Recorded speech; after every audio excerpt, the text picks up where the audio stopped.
Hey guys, Vern's here, back again with another Supercoach video. First video of the year, Team Picker is out and we are excited to jump on into it. I know it's been a few days since it's been out. I did see it Friday when I was at work. I honestly had a busy few days. Friday we had the work Christmas party, and yesterday was my dad's 60th, so unfortunately didn't have any time on those days to be able to sit down and go on through this recording, but I did have time to at least pick a team and have a bit of a look. I did save that team, and I've got it here to the side because I'm going to go over it and just my initial thoughts on it all. I've honestly already looked at the team and gone, man, that could use a few adjustments already, and I'm sure it will get adjusted 20 more times before the season starts, as they always do. Don't really care too much about picking rookies at this stage, as until we find out who's actually playing, it gets very hard to pick those rookies. So I've just put a few fillers in, tried to make them decent price on them, a lot of 160 rookies, just so that I'm not going to go under budget when actually picking rookies. So let's jump on into it. We're obviously going to start with our defense line, who I'm looking at to start the season off with. Look, it's crazy to see all these big expensive defenders. Look, 5 defenders over 600k. It is insane, but you look at those averages, and from 109 it goes to 105 with Hearn, and let's be honest, nobody's picking Hearn. You're dropping down to 103 with Sard, 101 with Bailey Dale. It just drops off a cliff off the first 5. So I don't think it's possible to look past these guys and think they're so expensive. Like, can we really afford to do this? Like, these are all players that could very much put out these numbers again. Like, there's no reason that they couldn't. Obviously, we have St Kilda who's coming in with a different game plan, but I don't see them changing up Jack Sinclair's role. He was just so good for them last year. He just had so much run and carry. Obviously, he started getting a lot more attention towards the back end of the year, but only against certain teams. There are a lot of teams that will just let those running defenders just run. So Sinclair, I think, just looks too good, and I've actually just got him in my team. Look, this was a big mistake last season, ignoring James Sicily, and I kind of want to do it again. I just don't know if you should be paying up for both of these guys. I think my goal this year, it was a different game last year. There's a lot of value out on the floor.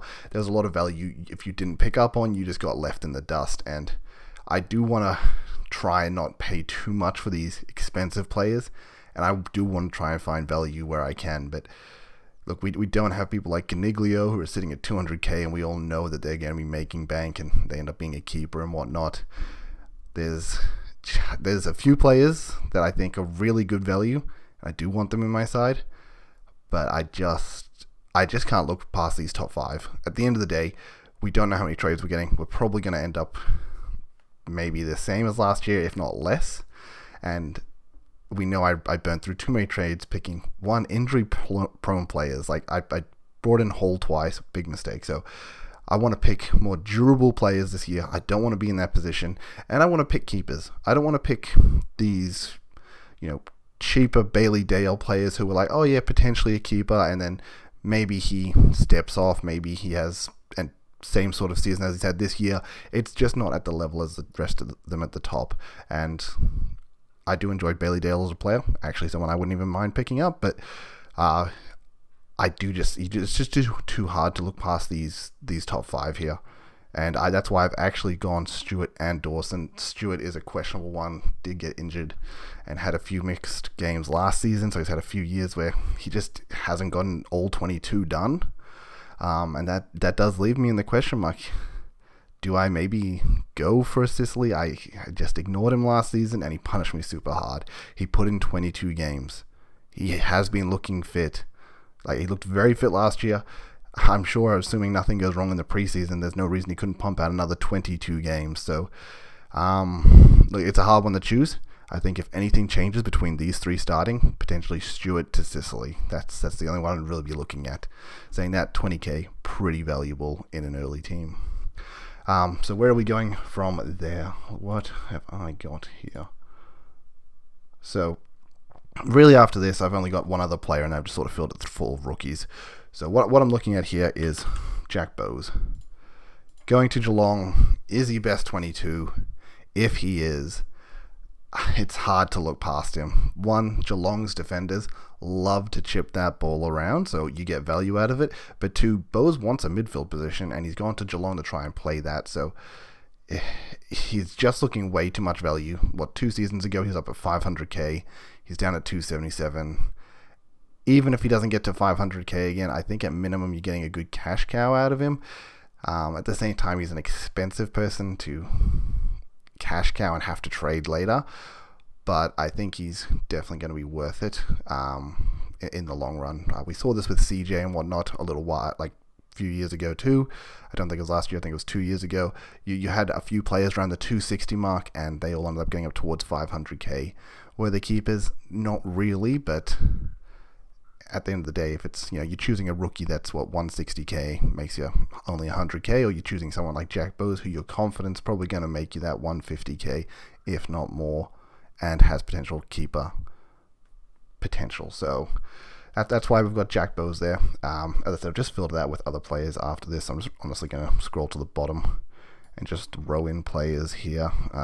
Just 170. Oh, we did have Connor McKenna. Obviously, George has been super hype on him. He's 167. He's basically rookie price. If we just... we can't even click on the name to look him up.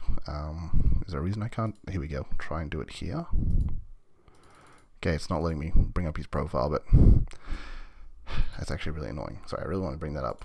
There's literally no way to do that. Okay, apparently there's no way to do that. Can I do save team and then do that? Nope. Okay. Well, too far in the video to edit that out, and I'm too lazy to, so I'm not going to do it. But yeah, McKenna, anyway, we know he's a good player. Assuming he has a position, which we wouldn't see why not. He's rookie price. We don't even need him to be great. We just need him to be decent. He'll make you money. If anything, there's potential for way more there. So, look, I mean, obviously George is selling everyone on McKenna. We'll see how preseason goes and see if that sticks around or not.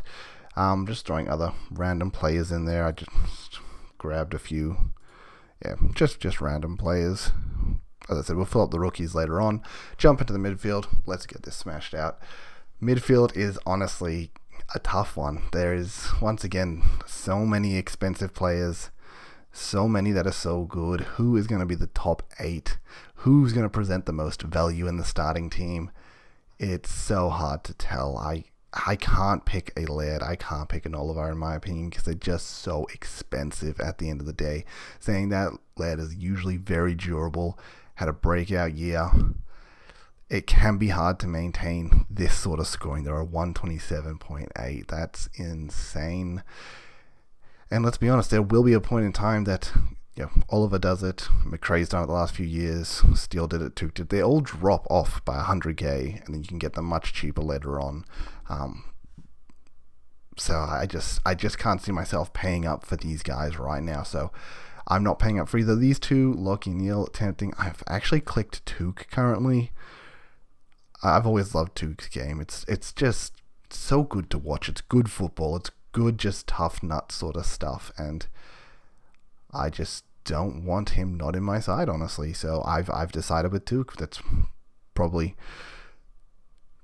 goes against what a lot of other people are doing, but it's what I've chosen. And as I said, I'll probably edit this team plenty of times over. I'll probably even edit it at the end of the video now that I've looked at it again and be like, maybe, because I did just quickly sort of go through it. Next one, jumping down the Jack Steele. Now I know what you're thinking. Crazy. We went from one Uber premium, and then we went all the way down the Steele. Let's be honest, if Steele brings it back to what he did, obviously not this year, but last year, you're getting from absolute steal.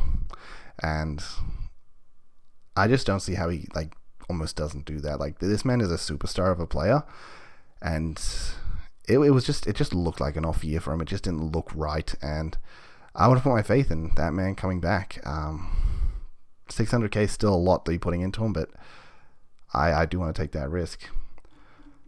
Now, scrolling on down, man, this might be crazy, but right now I've got Bailey Smith in the team. I just do, honestly. I think Smith honestly showed so much potential last year. He really took his game to the next level. He stepped up. He looked amazing, and he did some really stupid things, and then missed out on a lot of games. And that was a big reason he wasn't, a premium super coach player. Like, he definitely was on the scoring end of things, but he missed too many games, unfortunately. I would like to see, obviously, him pull his head in a little bit more this year and not get just so much unnecessary trouble. But he definitely has the game. He's definitely been improving. He's definitely looking good. Dunkley has now moved out of that team. That means there is more mid-rotation available for him, and I think that he will step it up this year. I think he will once again just improve. So I'm really keen to bring him in and just watch him push towards that uber premium level. I mean, the Dogs did. They showed that it didn't matter that they had McRae, Bont. At the end of the day, Liberatore was running through there, and he even had a lot of premium scoring games and was a premium forward at the end of the day. We had Smith, we had Dunkley. They've shown that they can have so many uber premiums in Supercoach. And with Dunkley out, I think Smith will be that one to take his position as the sort of the third big dog Supercoach wise with McRae and Bont. So that's why I've put him there. Probably very contradictory to a lot of people, and who knows if he stays. Worst case scenario, maybe he doesn't get that mid rotation that we wanted him to get. There is always a chance of him getting a forward flip again like he did last year. But I actually just think he's going to eat up more mid-time, and it's not going to happen. But I do want to believe in him. Now, this one is obviously a riskier one. Even looking at my team now that I've sort of made, I do have money to push him up towards that uber premium, towards Miller. But as I said, I want to find value in these players. And maybe I'm being a bit risky here, but Smith is what I'm looking at. Next one we're looking at is Tom Mitchell. It's so hard to look past Tom Mitchell. Let's be honest, everyone's got to be looking at him. He's been a super coach king with McRae. Him and McRae, massive super coach names. And Mitchell had a very down year, but it wasn't really that he was playing poorly. He was just being rotated very awkwardly, and it looked like he had a very weird role at Hawthorn. They were trying to bring in youth, and he just ended up being the one that got pushed to the side, and it just reflected, obviously. But I do think that at the end of the day, Mitchell it's still Tom Mitchell. He's come to Collingwood. He wants more mid-time, and as a Pies fan, we just don't really have that king in the midfield. If anything, I've always felt like our midfield, look, our forward line, it would be great if we had a key forward. We did just get Mick Stay, so I'm pretty keen about that. But we just, I don't know, it's so hard to look at us as just a big midfielder. Saying that, Pies have had super coach scoring kings in the past. Pendlebury obviously being up there. We had Swan years ago. Yes, obviously we can't say that. Even Crisp this year, though, last year, rotated through and got a lot of super coach points. So we definitely can still have super coach relevant players. But we just haven't in the last few years, and I think that's because we haven't had that just absolute pig in the mid. And I think this is where Mitchell comes in. He's an absolute pig. He's going to come into that midfield. He's going to get that midfield time. And not only is he going to add so much relief to the rest of the midfield, I think he's just going to absolutely bring it back to what he was. So I'm expecting him 700k premium at the end of the year. That's what I'm ready for. Probably a bit optimistic as a Pies fan, but I mean, even as a Pies fan, it doesn't matter what kind of fan you are, you have to respect Tom Mitchell. And when you're looking at Tom Mitchell for 528k, that's so cheap, and it is so hard to look past that. And I can't. I simply can't. So these are sort of my 4 premium mids that I'm looking at. Only really 3 premium in defense. It's hard to say premium mids with these two. Sort of just, they're definitely at that premium price. You have to consider them premiums if I'm paying this much for them. They're definitely going to be keepers if I'm paying this much for them. Whew. But obviously there is a big price gap between them and the Millers and the McRae and the Bonts and the Parishes of this world. So, at the start of the season, of course, I do believe that they can catch them. I do believe they will catch them by the end of the season. I think they'll be at their level, if not further along. So that's why I've put them in my team, because they present value. They're 100k less, and I think they can be just as good. So, look, bit risky. As I said, team 1, we're going to play around with it 20 more times. Next one, we honestly cannot look past this man. Nobody can look past him. He's going to be in everyone's starting team. Hopper. No one needs to be said. Look, you've all watched everyone else's Supercoach videos. Like, it's Hopper. We've seen this man be a 550k premium before. He was a beast at GWS for many years, sort of putting down that 500k average is what he was honestly around about. I love grabbing him in a lot of my draft leagues. He's at Richmond, more mid-time, 330k. He can definitely get back to that 500k. Even if, once again, he's just a bit of a stepping stone. That's fine by me. Next one I've got here. Oof. This one, I don't know if I'm going to be keeping this one, but we do have Tucker. Tucker has shown glimpses of superb football. He has come out with massive games before where he's put out like a 155, and Tucker looks unbelievable. And you just sit there thinking, how is this man, he's always been a 300 to 400k player. How can this man have such down games and have such up games? Like, they're crazy in differences. But look, he's forward eligible. I think he can make the 150k. He's at a new club. He wants that mid-time. North have so many people, so many young guns that want that mid-time. I don't know if I'm going to be keeping Tucker overall, but look, he's in there because you can't look past him, I think.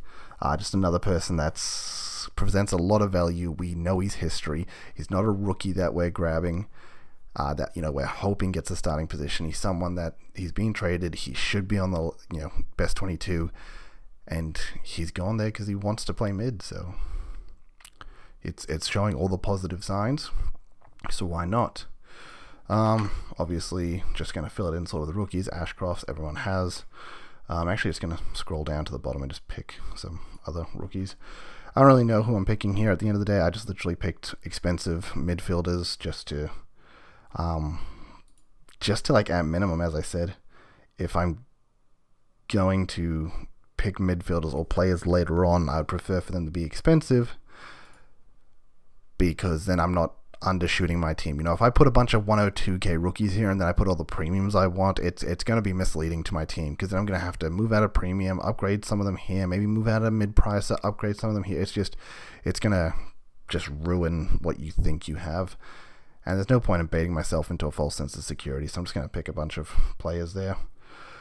There we go. Just throw them in somewhat expensive, so it leaves a bit more versatility to move the team around. Rucks.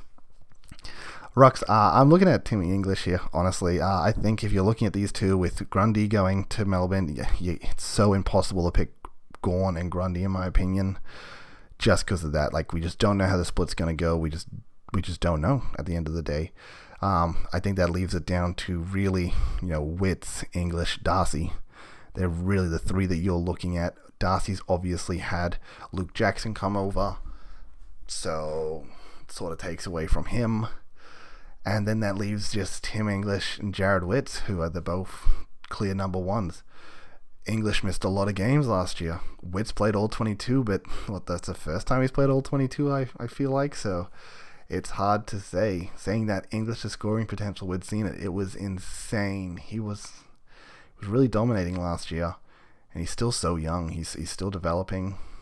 Not so young. I feel like I have in my head like he's 24, but I feel like he was 24 like 3 years ago. He's probably like 27 now. Yeah, I really think it's Witts or English, and I just want to put faith in the upside of English. Think English has more of the upside at the end of the day.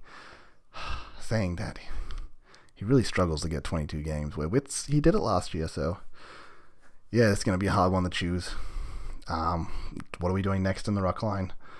Oh, look, I don't know about people's injury status at this stage. I don't think you can pick Darcy or Jackson. Darcy's too expensive at this point. When we grabbed him last year, it was like 280k sharing ruck time with Cox. We can't grab him this year. I think McInerney is actually an alright choice to grab. Hickey isn't a terrible choice to grab, honestly. I say not terrible, but it's not great. We have Meek heading over to Hawthorn, so, maybe. Jackson also sharing with Darcy. I just don't see that being worth it. So I've actually gone for Cherry here, obviously. Cherry last year took majority of the ruck from Goldstein, absolutely smashed it, was doing so well, and then injured. I actually don't know his injury status. I don't know if he's going to be back. I need to go look into that. But assuming this man actually comes back, gets a full preseason, I wouldn't see why they wouldn't try and push him into taking Goldstein's full-time ruck position again. So, saying if he's not back, Goldstein, if he does have... we want someone we can keep all year. I feel like Cherry will come back at least at minimum partway through the year, if not in the year. I don't know. As I say, I don't know his injury status, but I just don't see Goldie playing the entire season as the number one ruck. So there's no way you can really pick Goldie here. But yeah, I do think Cherry is definitely not a bad R2 option. Drape is not a bad R2 option. I know that sounds weird, but Drape is generally not a bad ruck at all. And look, he does have, I think it's Francis and Peter Wright that come into ruck for him. So he is the number one ruck, but he doesn't actually get, he still gets a lot of ruck time. But I don't know, I think Drape is actually a really good ruck. I think if he did have, he does have potential, but I don't know. People have been saying Draper has potential for years, and he still hasn't really pulled it out. So I don't mind it. You can put your money in someone that you're waiting for a breakout from. Yeah, that's just sort of what I put it at. And then finish it off, just scroll down to the 102 rucks, grab a ruck forward, throw him in there. That's the only 102k ruck player rookie I've put in here. Jumping down to the forwards, look, it's pretty straightforward. Everyone's picking up Josh Dunkley. Everyone's picking up probably Timmy Taranto. Maybe not everyone on Timmy, because Timmy's still 500k, so you could easily look for a Heaney, Rosie instead. Maybe a Moore if you're interested in that. But that's at least what I've grabbed so far. I think Dunkley is 100% number one. Look at that, points different, not even close. Have to pick Dunkley. If you're not picking Dunkley, I don't know what you're doing. You're clearly not playing to win this game. Timmy Taranto, once again, only 16 games last season. Heaney actually played all 22 games, which is insane. That's actually crazy. I can't believe he's done that. But yeah, there's plenty of, honestly, forwards you can pick. I honestly don't think you're picking Hawkins or Lynch, but I think, honestly, if you go Taranto, Rosie, Moore, Butters, Heaney, Cogs, Dunkley, like, if you picked any one of those, that's fine by me. Scrolling down, we have Harry Himmelberg here. Obviously, we've heard that he's training as a forward. So, look, I'd obviously just keep your eye on him. If for any reason this man ends up playing that defensive role that he had last year, you almost have to start this man. Like, he was just so good at that role. But two, like, his Supercoach was insane on it. So, keep your eyes out on that. You see him picking up that defense role anytime in that preseason. And, or if we hear he's going to be playing it round one, it's pretty hard to look past Harry Himmelberg. So, look, definitely one to keep your eyes on. I haven't actually put him in the team, someone I could have put in the team. And the reason I didn't put him in the team is I just didn't really have room with the money I had. So, I'm scrolling down quite a fair bit here right now. Look, this might be crazy, but not really crazy. I mean, you can't look past this name. Like, it's as simple as this. You all know who I'm scrolling towards. It's Big Bad Nate Fife. Like, this man is a multi-time Brownlow medalist. I believe he's multi-time. Yes, 7 games last season. If this man gets a preseason and he's ready to play, like, I don't think there's any way you can actually look past him at all. Liam Shields there. Cool. But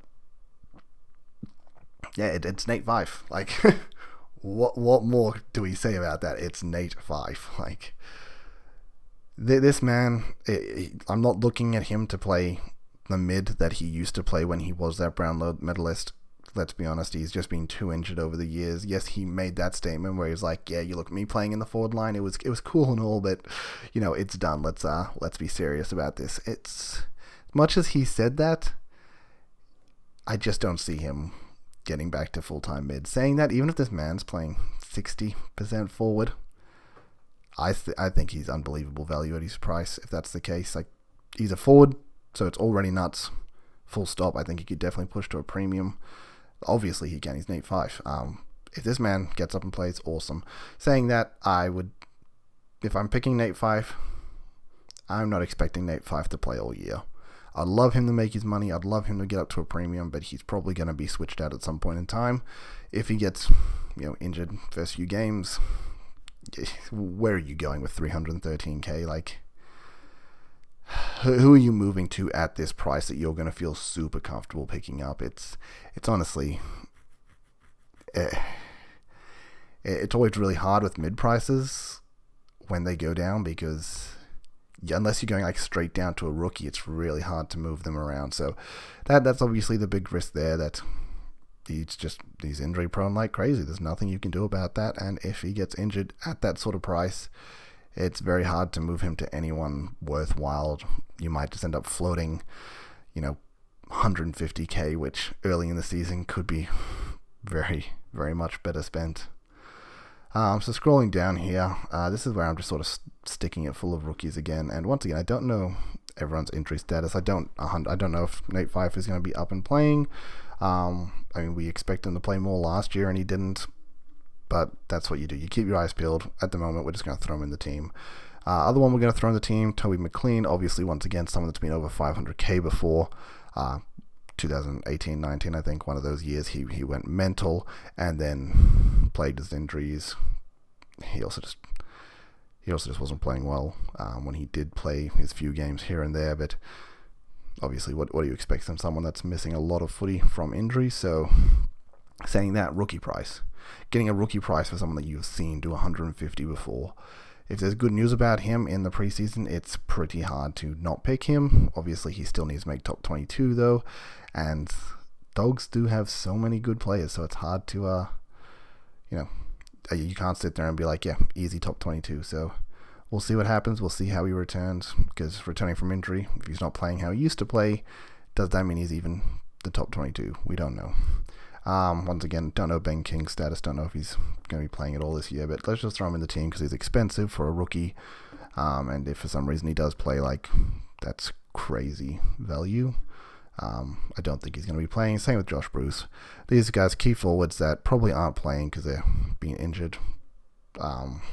I remember them getting, they got injured obviously pretty badly. I don't remember exactly, but I don't know the injury status. I don't know when they're coming back specifically, but if they do, cool. If not, they're rookies. I'll just sign them out for another rookie. But hey, if they do play, these are rookie prices for players that we've seen go massive in Supercoach before. We've seen Josh Bruce drop a bloody, 170 or so, 180. He's dropped massive Supercoach scores before, so yeah, just throw them in the team for now. If they're placeholders, that's fine.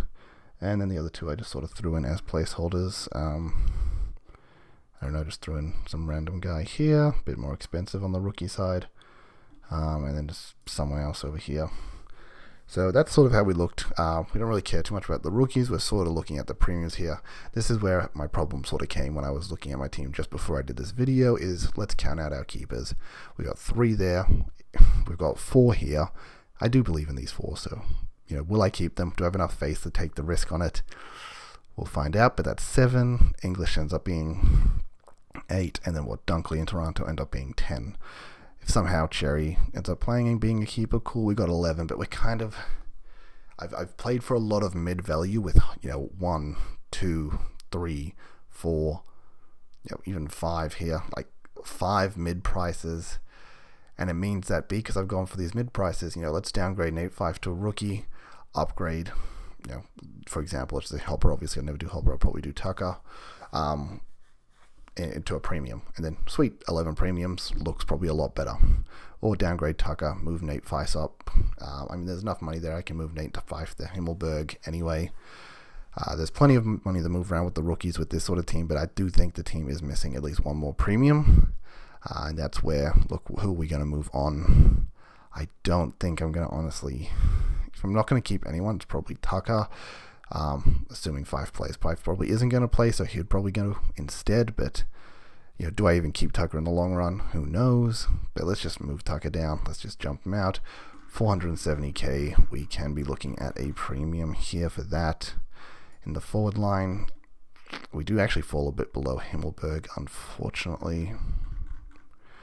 I guess I'll have to make some other adjustments there, but that's where we do have the more expensive rookies here, there, and a bit everywhere. You know what, let's just, for example purposes, just bring Tucker back in real quick. Let's just sub Tucker with Fife again. Let's move Fife out. 511k. We're not going to grab a premium midfield for 511, but we can still grab a forward. That's where we put Himmelberg in. And hey, look, there we go. Then we have the 3 there, 1 there, 4, 3 again. So we end up with 11 premiums, which isn't bad at all. If anything, that's probably quite standard. I think last year, a lot of people technically had 12 to 13 premiums in their opening teams, but that's because they were running a lot of these 500k players that they were running for, you know, hoping for breakout years, and then you call them premiums because you're expecting to keep them once you're paying, you know, 400k for them. But they're not the uber premiums that we really want. This is where the problem comes in, that I've spent a lot of money up here. I didn't really spend too much in the midfield, and there's not actually too much spent in the forward, but then so much spent on these mid prices. But yeah, that's just sort of how the team's looking. As I said, I don't know a lot of these players' injury statuses, but as I said, if you get people like Bruce and King and whatnot like that, as much as I said that we don't have people like King Niglio from last year, we kind of do. Like, we have potentially McLean. As I said, I don't know these guys' statuses. McKenna, they're 2 rookie-priced players that they have a history of being great Supercoach players. So that's absolute steals. You have Fife at a cheap price. You have Tucker at a cheap price. You have Hopper at a cheap price. Toronto, as I said, I don't know if I'd actually go Toronto. Rosie's actually maybe a bit more tempting. He's 1, pumped out the 22 games. 2, he's getting a lot more of the mid-rotation, which is really nice. I guess it's just see how they go in the early season, see if he's getting that more mid-rotation Rosie that we want him to get, see if Toronto's actually playing more mid at Richmond, and then we'll figure it out from there. But yeah, that's just sort of how the team's looking, guys. I've probably rambled on enough. Look, there's plenty of players here. You know, comment down below who you're looking at, who you're interested in, who you think's crazy. I've probably skimmed past or missed players that are just like insane value that I haven't seen myself. But yeah, just tell me about it. I know it's early for a Supercoach video. Don't know how many more I'll put out before the start of the season. As I said, I'm going to adjust the team. How many times we're going to have news hit throughout the season about people's progression, about injuries, things like that, how they're moving, and your team will just adjust accordingly right up until basically the start of round 1. So yeah, thanks for tuning in, everyone, and I'll catch you all in the next one. Peace later.